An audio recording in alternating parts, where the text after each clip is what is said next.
Hi, we're here at CES 2024 talking with Sandeep Shivakula, who heads up multi-device connectivity at Google.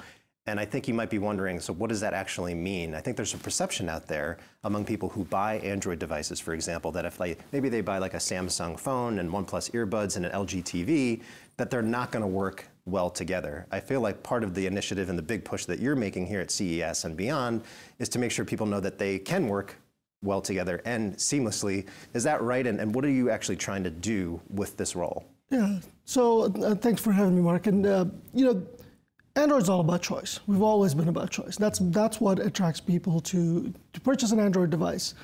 And we bring that same ethos to this idea of multi-device connectivity.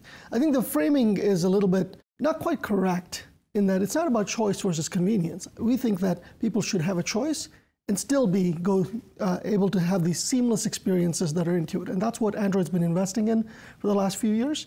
And that's what we're continuing to invest in now as well. Okay. And so I can talk about that in a little bit more detail. So what we mean by this is an average person has 20 plus devices in their life. And that sounds like, well, that's a big number, Sandeep. Like, are you sure? Well, if I just think about my own life, I get up in the morning, and by the time I'm brushing my teeth, I'm playing some song on my bathroom speaker. And then I move that music over while I'm making my breakfast over in the kitchen. And if I get a phone call in the middle of all of that, I grab my earbuds, stick them in, and I'm walking out the door. And I expect all of those things to just work. And this is the daily life of millions of people. And with 3 billion different devices from different manufacturers, different brands, different OEMs, different underlying hardware, and Android's best positioned to make those journeys very seamless for the people that use Android. Okay, so what are some examples that you're showing off here at CES to make people's lives a little bit easier? Yeah. So there's a few different things that we're doing. I'll talk about some of the successes from last year and then kind of weave that into what we're showing. We launched a couple of features that intelligently adapt to the user's needs last year. One is around audio switching, making sure that the audio moves to the right device, that your earbuds are connected to the right device. Okay. The other one, fast pair. Fast pair is the technology we use to seamlessly connect new Bluetooth accessories to your phone. We launched this in 2017. We have over 400 plus different headphone models supporting fast pair. We've been investing in that continuously to make that, again, journey seamless with choice. And last year, we had 660 million people pair fast pair with their phones. Okay. Right? That's 2x the year before. So when you give people this choice, on top of that seamless connectivity, they'll adopt it. And it's a very well-loved technology. So this year, one of the first things that we're doing is extending that to Chromecast with Google TV. Okay. So you can imagine, I don't know, maybe you have a partner or a friend who likes to fall asleep as soon as you start the movie, right? So you're sitting on the couch with them, and that happens because, they're very predictable that way. Right. And you don't want to disturb them, so you can just grab the Sony Link Buds that are by your side that are already been paired to your phone, pop them in, click on one notification on your TV, and there you can continue to enjoy the movie while they get comfortable sleep. So is that all you need to do? Like you don't necessarily need to enter pairing mode, for example? You just pop them in and you'll see a notification come up on your TV? That's right. So that's one of the beauties of like fast pair is that we take that core underlying Bluetooth technology and then we build on top of that so that it's intelligently adapting to the user and their context. So let me actually talk about that because that also ties into what you're asking me. Well, how do we do this? Like it's hard to do, different underlying hardware, different platform, apps. And now I'll actually introduce the next bit is around operating systems as well. We'll talk about this. So the way we do this is we've built a technology layer on top of this that starts off with being rooted in flexibility. But then there's two other bits that are important here, which is around robustness and quality. Okay. As we integrate these different partners, we want to make sure that we're doing this in a methodical way so that once we say that, hey, this is going to work across this ecosystem, it continues to be seamless, intuitive, and smooth for our users. So then, okay, well, that sounds great, Sandeep. How do you actually do it? There are two signals we use that are very important. One is proximity and context, right? So what devices are nearby? What's the proximal devices? And then context, meaning what is the person trying to do? Hey, I'm on the couch putting these earphones in, watching TV. I should probably do something intelligent there. So does that qualify as AI, or is it like a form of it? On that particular feature, I'm not sure that I want to tie into everything being AI. But there are other places where we use AI technologies and machine learning, which is what Google is very known for. We bring that in, the best of Google, into Android, so that we can deliver these intelligent features. Got it. Okay. So coming back to what else did we announce at CES?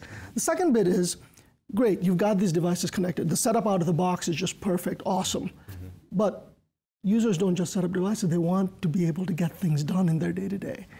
So a simple one that we think about is you've got a photo that you've taken on your phone, or you've got some text or some links. Yeah.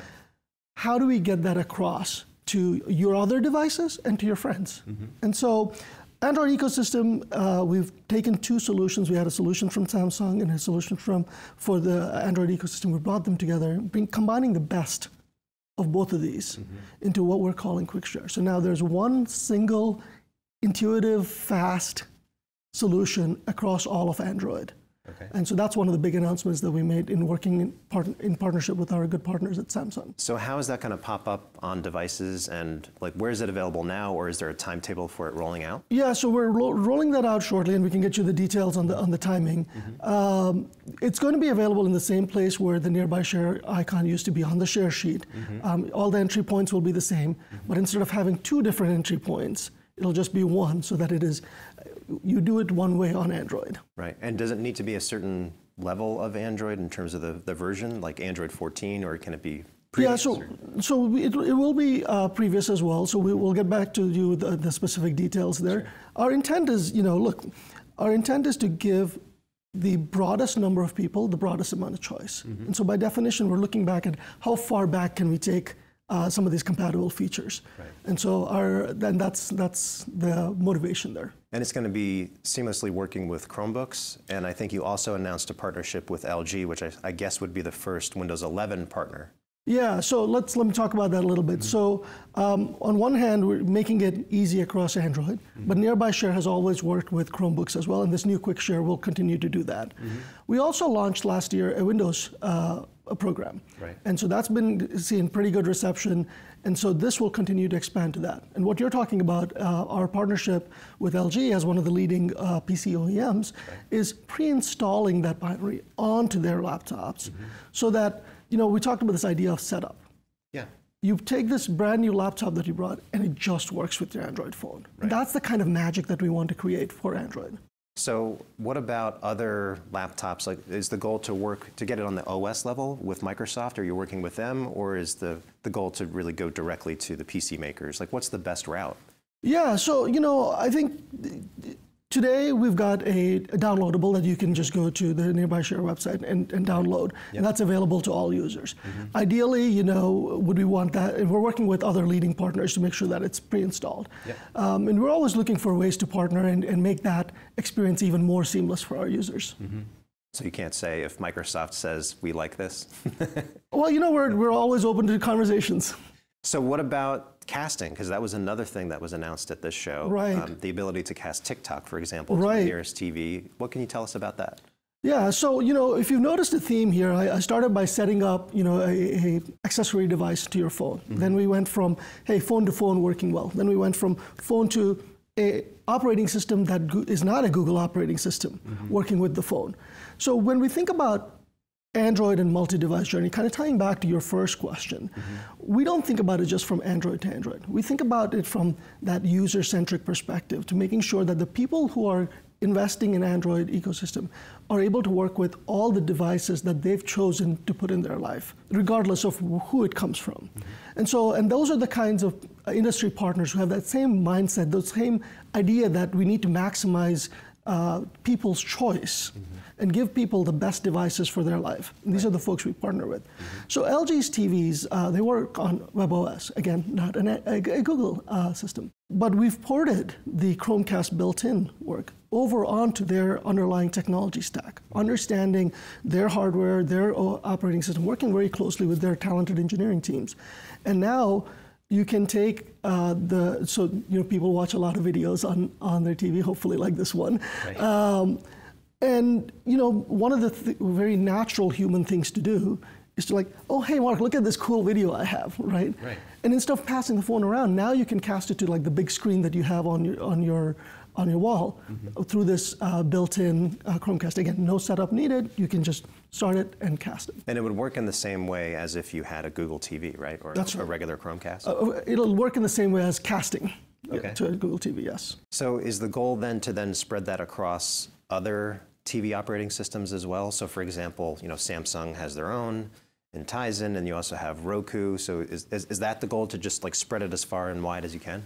Ultimately, if we go with this idea that Android's about choice, we want to work with every industry partner who's open to collaborating, who shares our worldview that users need to have choice. And so across all of the different features that are multi-device, because not every Android feature is multi-device, we are open to making sure that that goes to where our users are. And I think, so up until now, the cynic might say maybe you're playing catch up with Apple because they've had a lot of these functionalities before, like AirPlay and AirDrop and that sort of thing. But do you feel like in certain ways that you're pushing beyond, what they're doing? I mean, obviously choice in terms of having, device choice and brand choice is one of those strengths. Yeah. But do you see like other ways where you feel like you're pushing beyond maybe what else is out there? So what's interesting is, one of the reasons that I was attracted to this job is that this idea of this seamless connectivity across devices, it's not a new idea. Right. If you look back at the original like Star Trek from 1968, you could pick up a tricorder and it's your tricorder. You put it down and you can go onto the terminal and the work just seamlessly moves. So these ideas are not new. It's not necessarily like, oh, well, hey, this is some new thing that people have come up with. What's important here is that being able to give people that ultimate choice in like which device do you pick up, and and allowing people to choose the best device for them, right? And that's the hard part, and I think that's the important work that we need to do. What about the discovery aspect? So let's say, for example, like people who are a little bit more tech savvy might know how to cast something to the nearest TV. But let's say your device knows that you're in front of the TV and then you're watching a TikTok video and it gave you the option, a subtle prompt, like, hey, do you want to cast this to your TV? So you don't want to be intrusive, but you also want people to discover features that they might not know that are there. So is that something that you're looking at? Right, that's a really good question. So we introduced a couple of new features this year and also one last year, this idea called media nudges last year that allows you to say, hey, you've got this available, do you want to watch this on a better screen? This year we showed a feature where you can simply get near a Pixel tablet with your Pixel Pro phone, and you're able to move music from Spotify from one device to the other because they understand, again, as I said, context and proximity. And so to do that, we had to work all the way from the underlying hardware layers, abstract it up to understand what's nearby, who's doing what, through the OS, all the way up to the app level, and working with great partners like Spotify to make sure that that entire journey is seamless. So it sounds like there's a lot of hard work going on behind the scenes, but you just don't want the user to know about it. Well, and that's exactly it, right? Because the experience should be magical and seamless and intuitive for the user, right? Like my team should do that work so that the user can go, the person, I actually don't even like that term, because it's people underneath, right? And people have other things to do in their life than just to mess around with it. Like me and you will probably go around and mess around with all the technology bits and bytes. But most folks, want to drop their kids off at school, want to, take care of their parents, or want to do something else. So. And could one of those devices be the car in terms of the interconnectivity and like just sharing things as soon as you get in the vehicle? Like if you're maybe listening on earbuds and you get into the car, why wouldn't it transfer to the stereo, for example? Sure.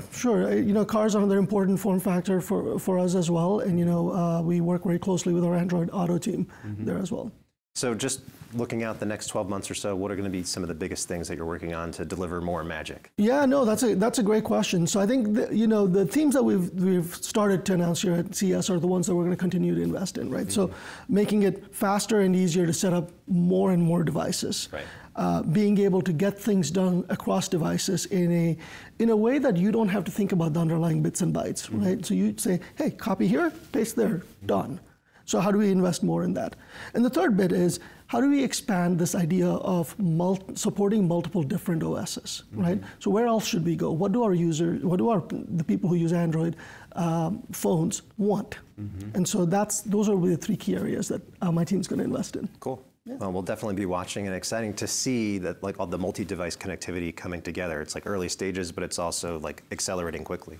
Well, I don't know if I'd necessarily say it's early stages. I think, we've been investing in it for a few years now. I think what you're starting to see is the fruits of some of that, and it's accelerating quickly, right? And so that part I agree with. Okay, Yeah. cool. All right, well, thank you for your time. Thank you so much for your time. Appreciate it.